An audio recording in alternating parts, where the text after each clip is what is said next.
वैसे हरियाली तीज का ये त्योहार ना हर सुहागन बड़ी धूमधाम से मनाती है। जी हाँ, अपने घर परिवार के लिए गृहिणी हर कदम उठाती है, लेकिन कई बार ऐसा लगता है कि उसको अप्रिशिएट नहीं किया जाता। अब जैसे कि सीरियल अनुपमा में हो रहा है।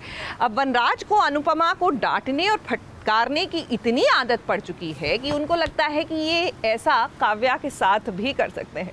लेकिन वनराज बाबू ज़रा संभल कर, क्योंकि मुझे नहीं लगता कि काव्या आपकी ये डांट और फटकार सुनने वाली हैं।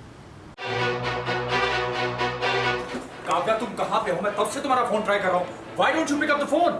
तुमने मुझे 8 बार क्यों कॉल किया? What's wrong with you? जब भी मैं अनिरुद्ध से मिलने जाती हूँ तुम इतने रेस्टलेस क्यों हो जाते हो? क्योंकि वो तुम्हारा कोई कॉलेज या दोस्त नहीं है, तुम्हारा एक्स हस्बैंड है। अनुपमा के पति वनराज का और काव्या का हो गया झगड़ा, और इस झगड़े की वजह है काव्या का अपने एक्स पति के साथ बाहर जाना। हाँ, आश्चर्य तो होगा ही ये जानकर कि काव्या शादीशुदा है, फिर भी उसका वनराज के साथ चक्कर चल रहा है और वो अपने एक्स पति से डिवोर्स लेने वाली हैं। अब काव्या इसी सिलसिले में जब बाहर गई थी तब वनराज उसे फोन कर रहा था और काव्या फोन उठा नहीं रही थी। तो इसी बात को लेकर वनराज को आ गया गुस्सा, और जैसे ही काव्या ऑफिस लौटी तब उस पर बरस पड़ा। मगर ये काव्या है, कोई अनुपमा नहीं जो हर बात सुन ले। उसने तो वनराज को बहुत कुछ सुना दिया। छी चंदन, मैं बुरा सपना देखकर उठी थी और मैंने तुम्हें फोन किया था। तुमने मेरा फोन नहीं उठाया क्योंकि तुम अपनी फैमिली के साथ थे। लास्ट सितंबर मेरी गाड़ी खराब हो गई थी और मैंने तुम्हें कम से कम 10 बार फोन किया, मगर तुमने एक बार भी मेरा फोन नहीं उठाया। हालांकि कुछ ही पल में काव्या और वनराज दोनों का गुस्सा उतर गया, क्योंकि वनराज की तरक्की की खबर जो आ गई। क्या होगी? दिल्ली वाले प्रोजेक्ट की वजह से मुझे 20% इंक्रीमेंट मिला है। ओह माय गॉड, वाह! काव्या जानती है कि वनराज काव्या से बहुत प्यार करता है। इनफैक्ट वो काव्या से ही प्यार करता है। काव्या ये बात भी अच्छी तरह से जानती है, लेकिन कहीं ना कहीं काव्या को इनसिक्योरिटी होती है, जो कि बहुत ही नेचुरल सी चीज़ है।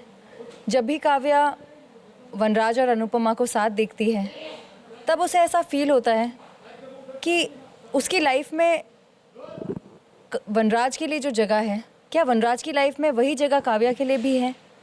फिर वनराज और काव्या दोनों मिलकर पहुंचे अनुपमा को लेने, क्योंकि अनुपमा का उसकी जॉब का पहला दिन है। यहाँ भी हालांकि अनुपमा और काव्या के बीच छोटी सी टक्कर हो गई वनराज के साथ गाड़ी में आगे बैठने को लेकर, मगर अनुपमा है समझदार, वो खुद पीछे बैठ गई और गाड़ी निकल गई आगे। मगर वनराज के लिए मुसीबत बढ़ गई है, क्योंकि अनुपमा जॉब पर गई और वो पहुंच गया काव्या के घर। मगर सर दर्द होते ही आ गई अनुपमा की और उसके हाथ की बनी चाय की याद।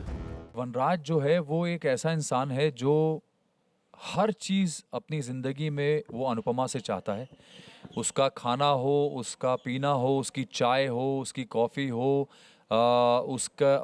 उसके कपड़े हो, टाई, टिफ़िन, सब कुछ वो चाहता है कि वो अनुपमा करे, और अनुपमा ही करती है। एक्चुअली वो इतना यूज्ड टू है और वो इतना निर्भर है उसके ऊपर कि उसको खुद नहीं पता है कि वो अनुपमा के बिना एक दिन भी, एक घंटा भी अपना काम नहीं कर सकता। वनराज को चाहिए थी चाय, मगर काव्या ने उसे कॉफी पिला दी। अब बेचारे वनराज के पास और कोई चारा भी तो नहीं है। वो तो शुक्र मना रहा था कि काव्या ने उसके मुंह से निकला अनुपमा का नाम नहीं सुना, वरना यहाँ भी हो जाती महाभारत। ABP news report.